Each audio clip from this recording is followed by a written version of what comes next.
Assalamualaikum warahmatullahi wabarakatuh.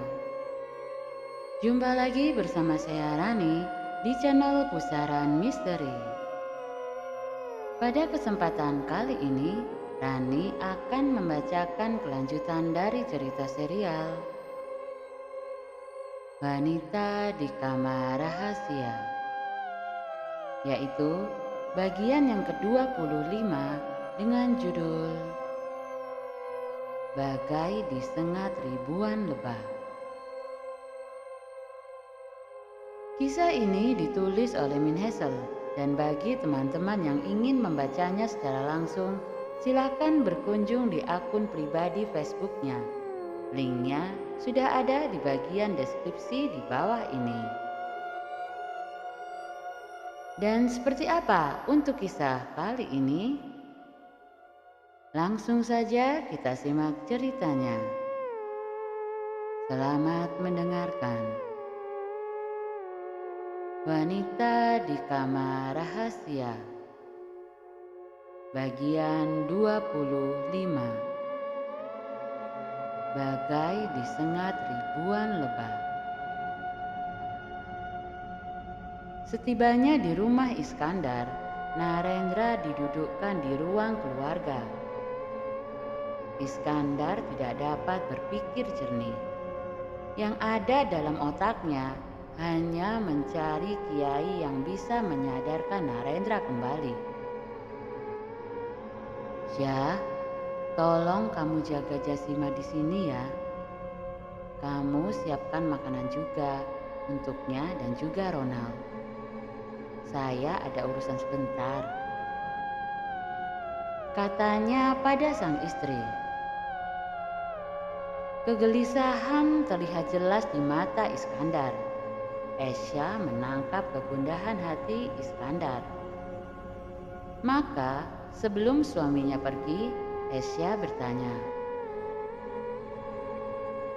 "Ada apa sebenarnya, Mas?" "Sepertinya jiwa Narendra terjebak di alam lain. Kita butuh orang yang mengerti roh untuk bisa menyadarkannya segera. Saya harap Narendra tidak tersesat sehingga bisa kembali dengan selamat," jawab Iskandar lirih agar tidak didengar oleh adiknya.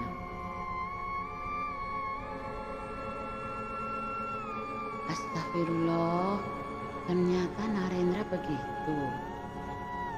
Mas, kita harus yakin kalau Allah akan menolong kita. Sak bekjo-bekjoni wong lali, kuwi bekjo wong kang iling. Kita akan selalu selamat selama tetap berada di jalan Allah." Ucapan istrinya itu menenangkan hati Iskandar. Jasima yang mendengar pesan Esya terheran-heran. Mengapa kedua kakaknya itu tampak sangat khawatir ya? Bukankah Narendra sudah ditemukan? "Mbak, Mas, kalian kenapa? Kok terlihat gelisah sekali?" tanya Jasima. "Ah, tidak apa-apa. Saya akan keluar sebentar." Iskandar segera meninggalkan tempat itu. Sungguh, ia tidak ingin iparnya menjadi gila karena mengamalkan ilmu kuno tersebut. Esya lalu mengambil selimut ke kamar untuk menutupi tubuh Narendra. Ia ingat pesan sesepuh dulu untuk menjaga agar badan orang yang jiwanya sedang tidak baik-baik saja harus tetap dalam kondisi hangat. Semua orang di rumah itu menunggu Narendra sadar dengan harap-harap cemas. Di tempat Roro Kemuning yang megah, Narendra berbaring di ranjang lembut. Semilir angin membelai wajahnya.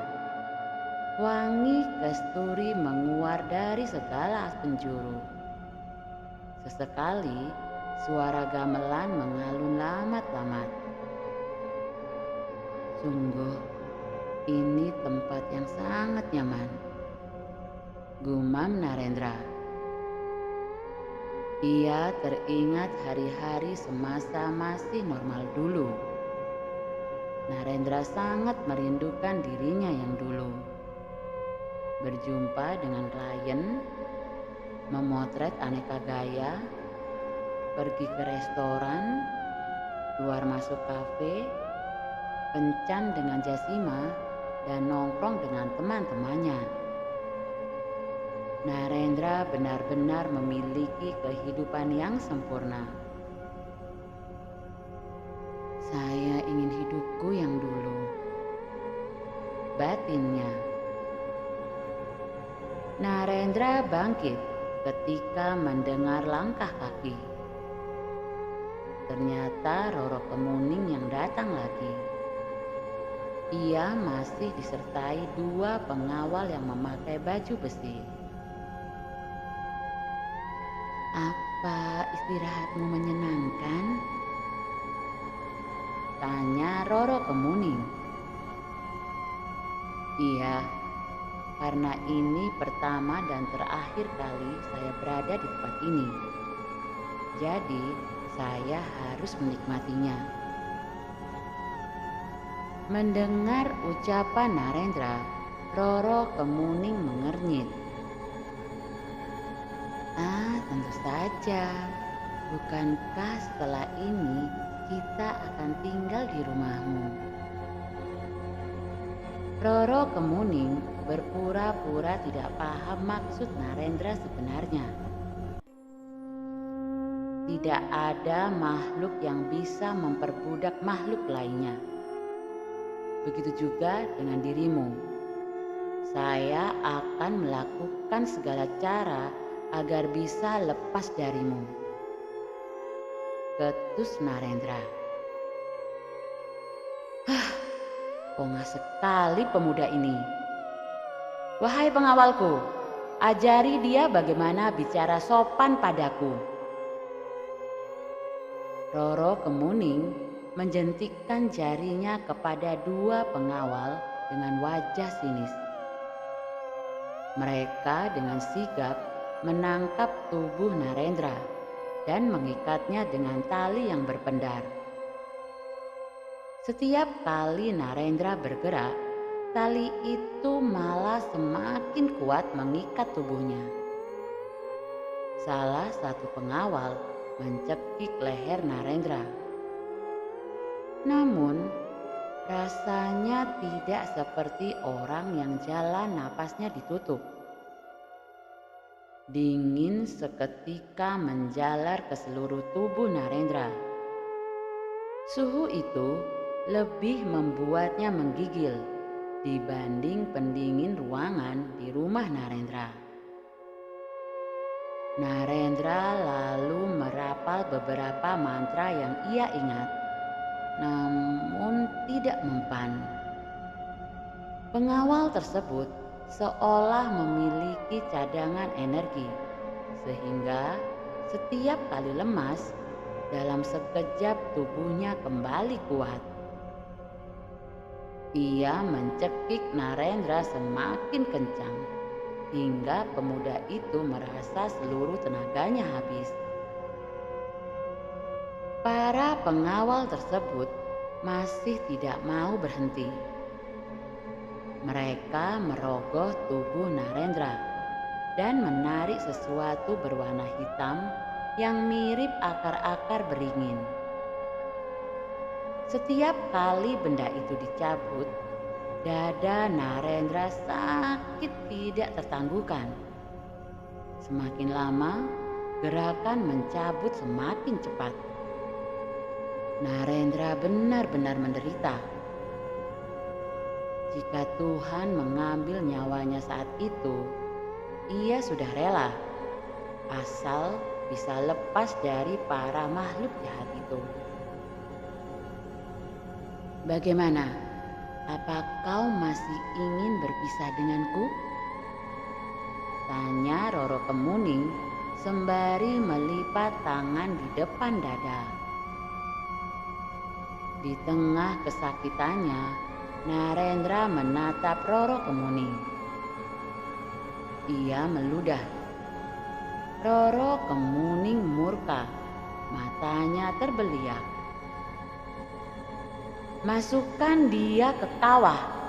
Jangan hentikan sampai dia minta ampun," perintahnya pada kedua pengawal tersebut. Narendra lalu diseret keluar ruangan. Pria itu hanya pasrah karena energinya sudah terkuras habis.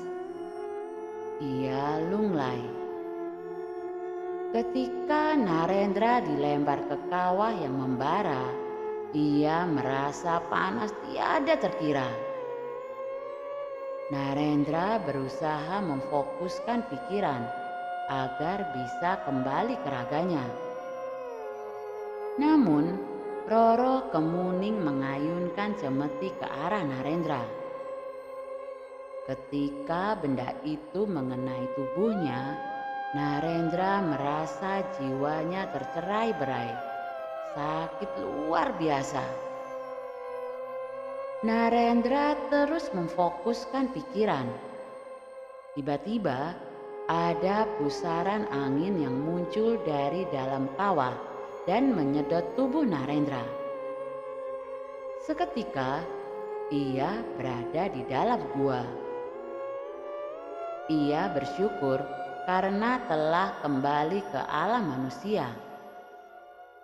Namun Narendra terkejut karena tidak melihat ada tubuhnya di gua itu. Ia mencoba menyisir pandang ke sana kemari, tapi tidak menemukan apa-apa.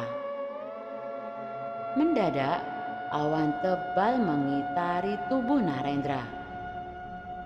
Kian lama kian kuat hingga ia terangkat. Tahu-tahu Narendra berada di tempat yang semuanya serba putih seperti kapas.